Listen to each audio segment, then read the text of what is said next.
തിരുവനന്തപുരത്ത് ശിശുക്ഷേമ സമിതിയിൽ 2.5 വയസ്സുകാരിക്ക് മർദ്ദനമേറ്റ സംഭവത്തിൽ അന്വേഷണം ഇഴഞ്ഞു തന്നെയാണ് ഇപ്പോഴും നീങ്ങുന്നത് എന്ന വാർത്ത.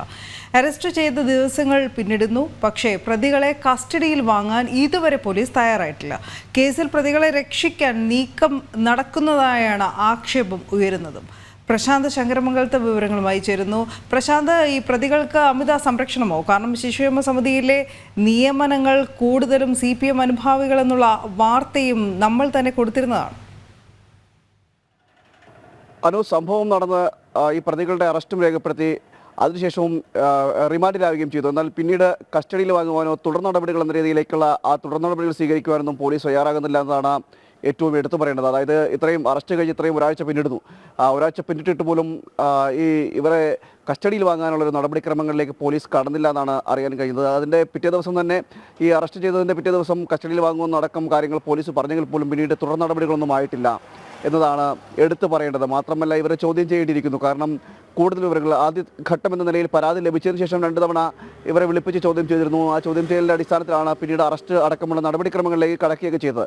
എന്നാൽ പിന്നീട് തുടർന്ന് ഇനിയും കൂടുതൽ വിവരങ്ങൾ ചോദ്യം ചെയ്യേണ്ടിയിരിക്കുന്നു. നേരത്തെയും സമാനമായ സാഹചര്യങ്ങൾ ഉണ്ടായിട്ടുണ്ടോ എന്നടക്കമുള്ള കാര്യങ്ങൾ, മാത്രമല്ല ശാസ്ത്രീയ തെളിവുകൾ, അതായത് ഇവരുടെ നഖം അതുപോലെ തന്നെ മുടി ഇവകൾ എല്ലാം എടുക്കണം. അതുപോലെ തന്നെ അത്തരത്തിലുള്ള ശാസ്ത്രീയമായ ചില തെളിവുകൾ ഉണ്ട്. ആ തെളിവുകളുടെ ശേഖരണമുണ്ട്. ഇങ്ങനെ ആ തെളിവ് ശേഖരണം അടക്കമുള്ള പല കാര്യങ്ങളുമുണ്ട്. അങ്ങനെ ഈ അന്വേഷണവുമായി ബന്ധപ്പെട്ട പല കാര്യങ്ങളും, അതിൻ്റെ കാര്യങ്ങളെല്ലാം നടപ്പിലാക്കേണ്ടത് ഇവരെ കസ്റ്റഡിയിൽ വാങ്ങിക്കൊണ്ട് വേണം. മാത്രമല്ല ഈ CWSലേക്ക് ഇവരെ തെളിവെടുപ്പിന് കൊണ്ടുപോകേണ്ടതായിട്ടുള്ള സാഹചര്യങ്ങളൊക്കെ ഉണ്ട്. അങ്ങനെ നിരവധി കാര്യങ്ങൾ ഈ കേസുമായി ബന്ധപ്പെട്ട് കിടക്കുകയാണ്. എന്നാൽ അത്തരം സംഭവങ്ങൾ ഉള്ള സ്ഥിതിക്ക് ഈ പോലീസിൻ്റെ ഭാഗത്തുനിന്ന് നടപടിക്രമങ്ങളൊന്നും വേഗത്തിലാക്കുന്നില്ല എന്നാണ് അറിയാൻ കഴിയുന്നത്. നമ്മൾ സംസാരിക്കുമ്പോൾ ഇതിൻ്റെ അന്വേഷണവുമായി ബന്ധപ്പെട്ട് നിൽക്കുന്ന ഉദ്യോഗസ്ഥൻ ലീവിലാണെന്നാണ് പറയുന്നതെങ്കിൽ പോലും തുടർന്ന് അതുകൊണ്ടാണ് ഈ കസ്റ്റഡിയിൽ വാങ്ങുന്നതടക്കം കാലതാമസം നേരിടുന്നതിൻ്റെ ഒരു കാരണമായിട്ട് അവർ പറയുന്നത് ഇതാണ്.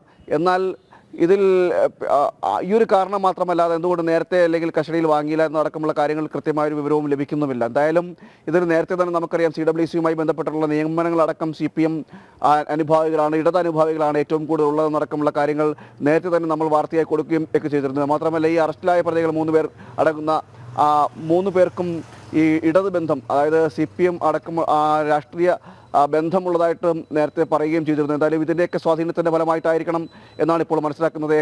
ഇത്തരത്തിൽ നടപടിയിലേക്ക് കടന്നെങ്കിൽ പോലും ഇനി അതിനെ ഒരു ഒത്തുതീർപ്പിൻ്റെ നയമെന്നോ അല്ലെങ്കിൽ കേസിനെ ഒതുക്കി തീർത്തുകൊണ്ട് ഈ മാധ്യമ ശ്രദ്ധയിൽ നിന്നെല്ലാം അകറ്റിക്കൊണ്ട് ഇതിനെ പ്രതികളെ അടക്കം സംരക്ഷിക്കുന്ന നിലപാടിലേക്ക് പോകുന്നതിൻ്റെ ഭാഗമായിട്ടാണോ ഇത്തരത്തിൽ അന്വേഷണം എഴുതി നിരുന്നത് എന്നടക്കമുള്ള കാര്യങ്ങളിൽ സംശയവുമുണ്ട്. നേരത്തെ പ്രതിപക്ഷം അടക്കമുള്ളവർ, BJP അടക്കമുള്ളവർ ഇതിൽ സമരവുമായി രംഗത്ത് സാഹചര്യം ഉണ്ടാകുകയും ചെയ്തിരുന്നു. ഗുരുതരമായ ഒരു കുറ്റകൃത്യമാണ് ഈ കുട്ടിയോട് കാണിച്ചത്. നമുക്കറിയാം അനാഥ ബാല്യങ്ങളാണ് അവിടെ ജീവിക്കുന്നത്. അത്തരത്തിൽ 2.5 വയസ്സുകാരിയോട് ഈ നിത്യവും അല്ലെങ്കിൽ സ്ഥിരമായി മൂത്രമൊഴിക്കുമെന്ന കാരണം കൊണ്ട് ജനനേന്ദ്രിയത്തിലടക്കം മുറിവേൽപ്പിക്കുന്നൊരു നടപടി അത്രയും നിന്ദ്യവും ക്രൂരവുമാണ്.